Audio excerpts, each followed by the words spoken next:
Les accidents maritimes causent sans cesse des millions de dollars de dommages. Et vous ne croirez jamais ce que nous avons trouvé. Le 28 février 2019, un capitaine qui avait un peu trop bu a dirigé le cargo russe Seagrand vers le pont Gwangan-Daegueo, à Busan en Corée du Sud. Dans les images, vous pouvez voir le navire entrer en collision avec le pont, ce qui a provoqué l'arrêt soudain des voitures. Le navire et le pont ont été lourdement endommagés. Le 15 août 2012, un bateau de pêche de Hong Kong avec 14 activistes chinois avait débarqué en territoire contesté et était poursuivi par 2 patrouilleurs japonais. Les 2 bateaux ont fini par capturer le bateau de pêche en fonçant de chaque côté.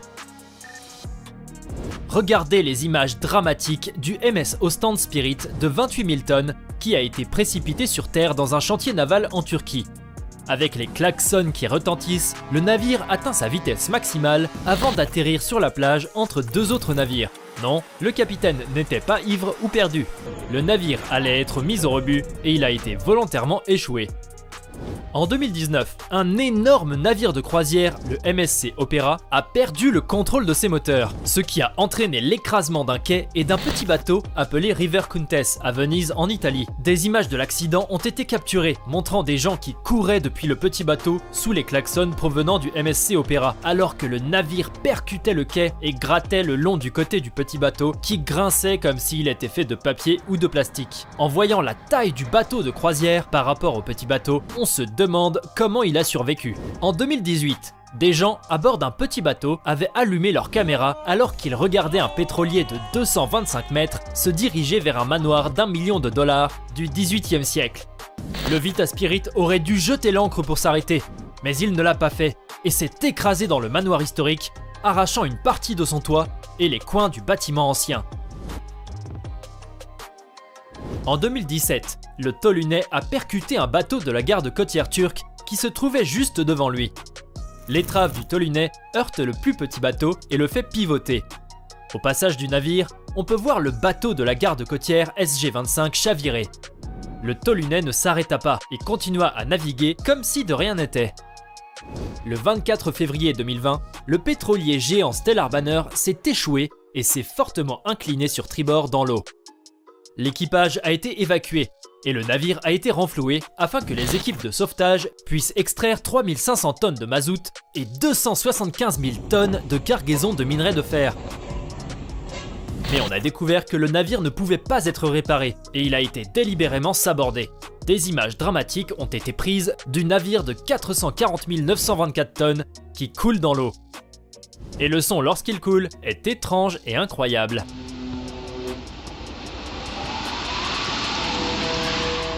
Le 7 octobre 2019, le porte-conteneur CSL Virginia a été frappé par le ferry Ulysse qui a perforé un énorme trou sur le côté du pétrolier et déversé un épais pétrole brut qui s'est échoué le long des plages près de la Corse. L'accident s'est produit parce que l'officier de quart à bord du Tunisian Ulysse parlait au téléphone au moment de l'accident et n'a pas remarqué que le CSL Virginia était ancré à un endroit inhabituel. Les lumières du pont du navire-citerne étaient également allumées et avaient été détectées par le radar du traversier plus d'1 heure avant l'accident. Il a fallu 5 jours pour séparer les 2 navires et les dommages ont coûté des millions de dollars. Notre prochain accident implique le méga yacht Yogi à 39 millions de dollars.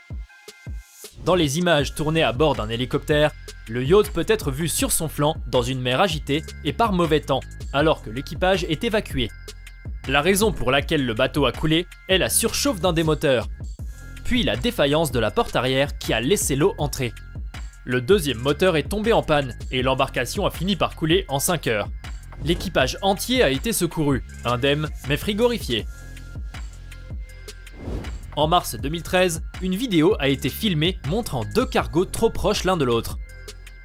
Le plus grand cargo, Bex Alil, de 57 770 tonnes, est montré sur la queue d'un plus petit cargo vietnamien qui dévie aveuglément sur sa trajectoire. Avec ses klaxons hurlants, le Bex Alil heurte le cargo lors de l'une des manœuvres PIT les plus lentes jamais filmées. La garde côtière a été appelée et heureusement, personne n'a été blessé. Mais nous savons que les 2 navires ont dû être endommagés. En décembre 2019, les passagers à bord de 2 navires de croisière ont été secoués lorsque les 2 navires sont entrés en collision au port de Cozumel au Mexique. Carnival Glory essayait de s'amarrer quand la proue du plus petit Carnival Legend a perforé l'arrière du navire, emportant une grande partie du bateau. Personne n'est certain de ce qui a causé l'écrasement, mais le mauvais temps et les vents violents ont été blâmés. Personne n'a été gravement blessé, et tous les passagers qui venaient d'être témoins de l'accident ont tout de même passé un bon moment à Cozumel. Dans cette vidéo, quelqu'un capture le moment où un bateau de croisière nommé Excellent s'écrase sur une grosse barge de chargement de cargaison. On voit les travailleurs sur la barge courir pour leur vie, alors que l'une des grues géantes s'effondre sur la cargaison et provoque un incendie. Le temps pluvieux et l'eau agitée étaient à blâmer pour l'accident, et il n'y avait rien d'excellent à ce sujet. Dans les images de vidéosurveillance, un cargo géant se dirige vers un plus petit navire à quai. Il s'écrase dans le petit bateau et l'aplatit comme une canette d'aluminium. Imaginez-vous debout sur la plage et voir ce vaisseau cargo mammouth se diriger vers vous. Le navire ne s'est pas arrêté et de nombreuses personnes courageuses se sont tenues devant lui alors qu'il s'approchait et atterrissait sur la plage. Il s'avère que le Turquoise 8 s'est échoué intentionnellement pour pouvoir être démantelé.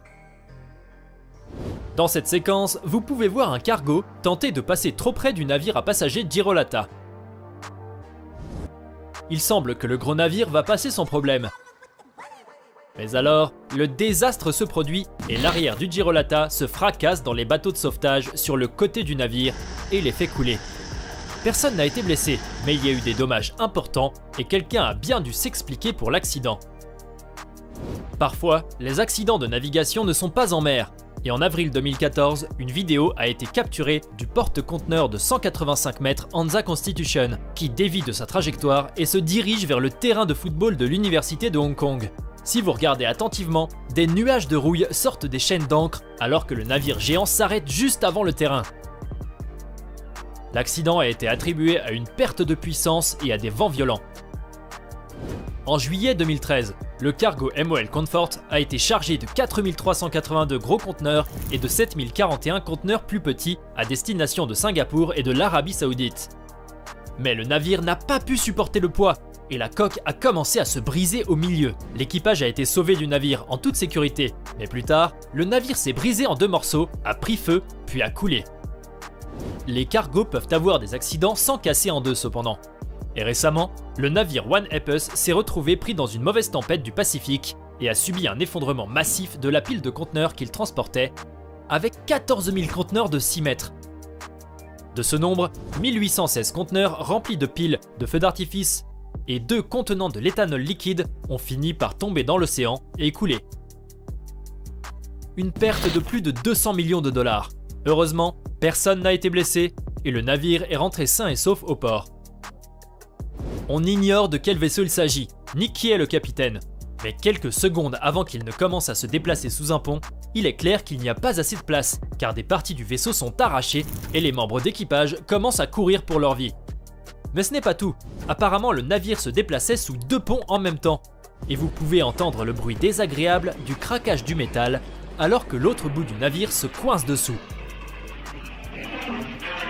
En Nouvelle-Zélande, en octobre 2011, un cargo transportant des conteneurs et du pétrole brut s'est échoué sur le récif Astrolabe, ce qui a entraîné la pire catastrophe environnementale maritime pour la Nouvelle-Zélande. Les images montrent le vaisseau qui s'est fortement incliné d'un côté dans l'eau, où plus tard le vaisseau tout entier a finalement coulé. Le capitaine et le second officier du navire étaient responsables et ont passé 7 mois en prison pour avoir conduit un navire et avoir causé un risque ou un danger inutile pour la personne et les biens. Vous devez vous demander ce que faisaient les 2 capitaines de ces navires. Mais cela ressemble à un mauvais jeu de qui a la plus grosse, où ils ont tous les 2 perdu. Le navire de transport lourd de 12 700 tonnes, le Alanis, et le vraquier de 14 000 tonnes, le Florence Spirit, sont montrés dans des séquences se dirigeant droit l'un vers l'autre. Aucun klaxon ou alarme de collision n'a été déclenché lorsque les 2 navires se sont soudainement heurtés avec un crunch gigantesque. Heureusement, personne n'a été blessé et les 2 navires se sont immobilisés après l'abordage. Sujet bonus. Bien que ce ne soit pas un accident, vous devez admirer comment ces cargos géants fonctionnent et la quantité massive de marchandises qu'ils peuvent transporter. Vous voyez le Seaspan Phoenix? Une barge qui transporte une énorme quantité de troncs d'arbres. Au bout d'un moment, on dirait que le Phoenix va sombrer en se penchant fortement d'un côté. Mais non, la barge peut prendre l'eau et basculer de l'autre côté, en déversant sa cargaison dans l'eau. C'est tout ce que nous avons pour le moment les amis. Assurez-vous d'appuyer sur le bouton like, cliquez sur s'abonner et activez les notifications pour plus de vidéos cool comme celle-ci. Merci de votre attention.